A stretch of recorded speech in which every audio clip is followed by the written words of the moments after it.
The sensorial exercises in the Montessori classroom explicitly focus on enabling children to learn to observe, concentrate, and categorize their observations. This is where young scientists are born. Sensorial materials come in a variety of shapes. Each material isolates a certain quality. The red rods focus attention on length. The brown stare on width and height.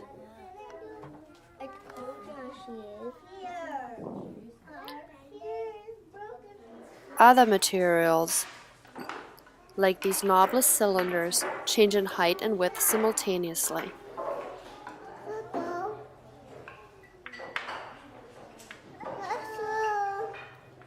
Notice the student's focus on placing the thinnest cylinder and her pleasure as she succeeds.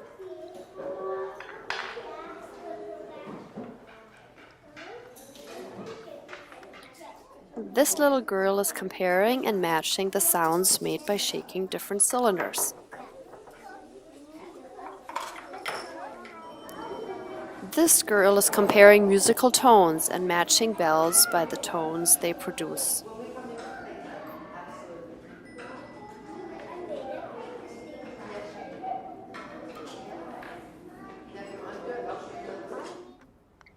This teacher is working with the boy to help him match the taste of different liquids in these bottles.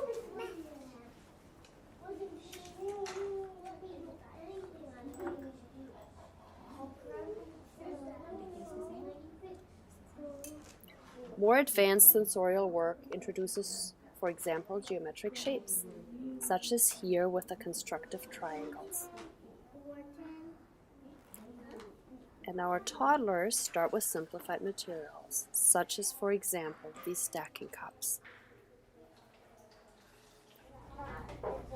As everywhere in Montessori, our students choose to work on these activities. This girl is setting up the sound cylinders. Notice with what care she sets up her work. The covers line up with the boxes. The boxes line up with each other.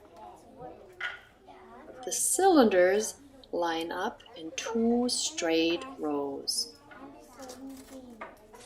Observe the concentration on her face as she listens to the sound to match the cylinders.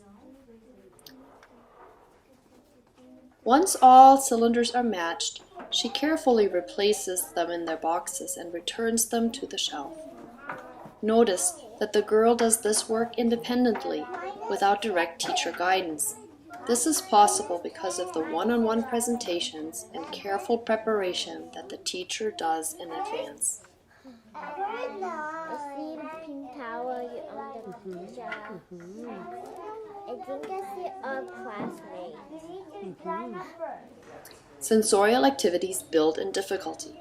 For example, color matching starts with matching colors on the same rug. In this more advanced version, the student matches colors at a distance. The teacher guides the girl to set up one set of color tablets on one table and another one across the room. She then asks the girl to identify a color and to walk across the room to find its partner and bring it back. Notice how this exercise requires color memory and the ability to stay focused on task despite all the other activities going on in the classroom. Notice how the teacher also verifies that the girl knows the words for the colors and how the materials check themselves. Did you find brown? Let's see, does it match? It matches. What color is this? What color? Blue. Can you go find blue for us?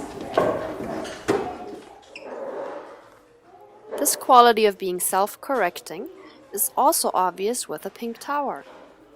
Here, the teacher guides the boy as he starts with his work. But he doesn't need her to see if he does his work right. Observe how the materials help him correct himself when he makes an error.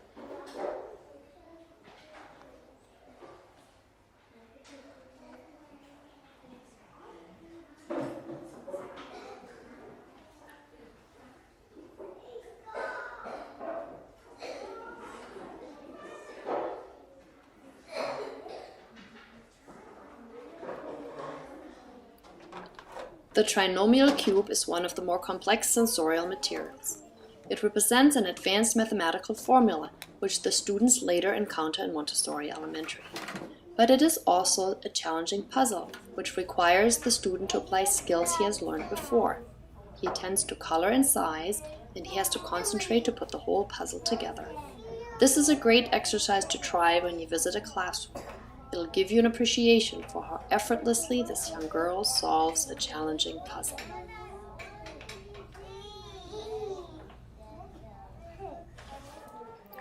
Through the sensorial exercises, the world opens up for our students. Their observational skills help them as they branch out and, for example, study geography by putting together puzzle maps of the world. Their skills in classifying and vocabulary help as they learn about biology. Their ability to listen closely and distinguish sounds is a foundational skill for learning written language.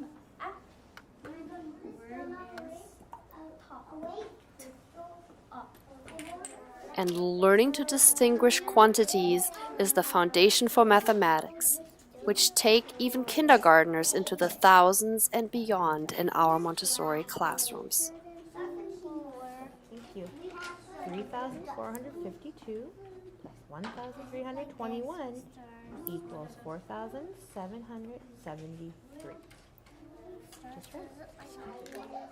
Sensorial materials may look simple on the shelves, but the skills they impart are truly wonderful. This is where young scientists are born.